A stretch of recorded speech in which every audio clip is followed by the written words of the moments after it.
আমরা আসি একটা চায়ের দোকানে। এখানে কিন্তু মালাই চাও পাওয়া যায়। তো এখানে চা খাওয়ার জন্য চলে আসি, আর এই যে দোকানদার ভিতরে কিন্তু চা বানাচ্ছে, আর আমরা কিন্তু বাইরে আছি। এই যে জয় আর ওই যে আর একটা বন্ধু, দুজনে কিন্তু একসাথে আছে, টুলটা বাই করতেছে বসার জন্য। আর এটা হচ্ছে ওই সেই ক্যাফের সামনের সাইড, আর এটা ভিতরের সাইড, দুই সাইডেই বসে থাকা খাওয়া যায়। তো এই পাশেও যাওয়ার রাস্তা আছে। তো এখন কিন্তু আমরা এই যে চা নিয়ে ভিতরে বসে গেছি।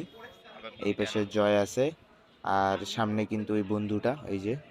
আর এখন খাওয়া শেষ করে এই যে চায়ের বিল দেওয়ার জন্য চলে আসে। এই ট্রিটটা কিন্তু আমার এই বন্ধুটাই দিচ্ছে, এই যে এই মামাটাই শুধু থাকে।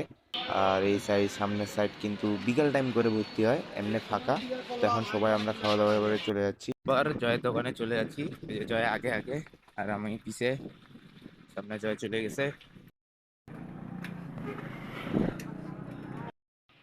চলে আসছে দোকানে। জয়ের দোকানে আসার পর এখন জয়ের দোকানে ঝাড়াঝাড়ি করা চালু করে দিছে। ঝাড়ু দিয়ে সব ময়লা বাই করে তারপর পানি ছিটাবে। পানি তো ছিটাও নাই না? তারপর পানি ছিটানোর পর কাজে বসবা। আজকে কাজ হবে? ছুটির দিন না? ছুটির দিনে তো কাজ হয় না। আর এটা হচ্ছে বাইরের ভিউ, জয়ের দোকানের সামনের বাইরের ভিউ। অটো স্ট্যান্ড, তো এই জন্য জায়গায় জায়গায় অটো।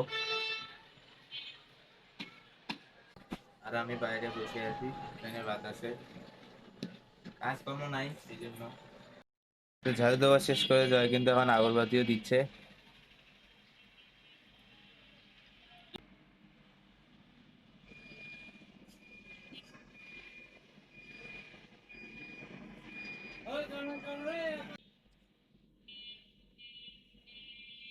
তো জয়েরও কিন্তু আগরবাতি দেওয়া শেষ, তো এখন কাজে বসে যাবে। এখন আমরা উপজেলা থেকে একটা বন্ধুর দোকানে গেছিলাম, ওখান থেকে অয় সহ একটা চায়ের দোকানে যায় চাটা খাওয়া শেষ করে এখন কিন্তু জয়ের দোকানে। আর জয় কিন্তু দেখাইলাম যে জয়ের সব কাজ কিন্তু কমপ্লিট, ঝাড়ু দেওয়া থেকে শুরু করে তারপর আগরবাতি জ্বালানো সব কিছু কমপ্লিট। আর আমরা কিন্তু সেখানে কিন্তু বেশিক্ষণ থাকি নাই, কারণ দোকান পাট আছে, আবার আসে দোকান খুলতে লাগবে, যে অনুষ্ঠান কেমন হচ্ছে সেই জন্য গেছিলাম। তো অনুষ্ঠান কিন্তু আর আগের মতো হয় না। আগে যে পরিমাণ একটা আনন্দ হইতো তেমন কিন্তু আনন্দ আর নাই। শুধু আজকে যাই দেখলাম যে শুধু কনসার্ট হচ্ছে, তাছাড়া আর কোনো আশপাশে কোনো স্টল নাই। আগে কিন্তু পান্তা ভাতের স্টল থাকতো, তারপর আরো বিভিন্ন কিছু কারিকুলামের বিভিন্ন জন বিভিন্ন কিছু বানায়, সেই সব কিন্তু একটা স্টোর থাকতো যে এখানে আসে আসে দেখতো। তো এখন আর নাই। আর আমরাও চলে আসছি, কারণ যত বয়স হচ্ছে, বড় হচ্ছি, তো আমাদের কিন্তু দায়ভার দায়িত্ব সবকিছু বাড়ে যাচ্ছে। তো চাইলেও কিন্তু আমরা থাকতে পারি না, সে আগেকার মতো বন্ধু বান্ধব নিয়ে ঘোরাঘুরি কোনো কিছু হয় না। তারপরে জয় আর আমি গেছিলাম, এই যে জয় কিন্তু এখন দোকানে কাজে বসে গেছে। আর কিন্তু তারও কিন্তু কাস্টমার নাই, ছুটির দিন।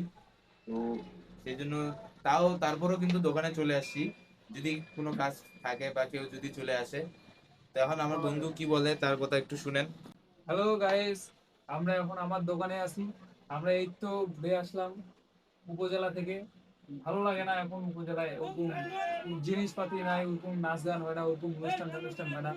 এখন সবাই ব্যবসায়ী মানুষ, ছুটির দিন, তাই কোনো কাজ কাম নাই। এই জন্য বসে আছি দোকানে, যদি কোনো কাস্টমার আসে। আমরা চাইলেও থাকতে পারবো না ওই জায়গায়, এই ব্যবসা বাণিজ্য আছে। এখন তো বড় হয়ে গেছি আমরা, সংসার আছে, ফ্যামিলির দায়িত্ব আছে। সবকিছু মিলে এখন আমরা এই অবস্থায়। তাও আমি আর আমার বন্ধু শ্রীমান ঘুরতে যাই কোথাও, যেখানে প্রোগ্রাম টোগ্রাম করে সন্ধ্যাবেলা দোকান বন্ধ করে হয়, ফ্রি হইলে আমি ফ্রি হইলে যাই, ঘুরে আসি।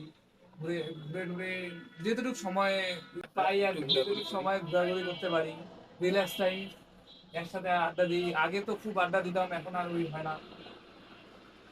তো সে কিন্তু তার কথাগুলো বললো। তো এখন আমিও এখান থেকে চলে যাব বাসায়, বাসায় যায় দেন আবার খাওয়া দাওয়া করে আমাকে আমার আমার দায়িত্বে চলে যেতে হবে। তারপর আমার বাবা বাসায় যায় খাওয়া দাওয়া করে রেস্ট নিবে। তো এই হচ্ছে আমাদের জীবন। তো আজকের জন্য এতটুকুই, দেখা হচ্ছে আগামী ভিডিওতে। ধন্যবাদ।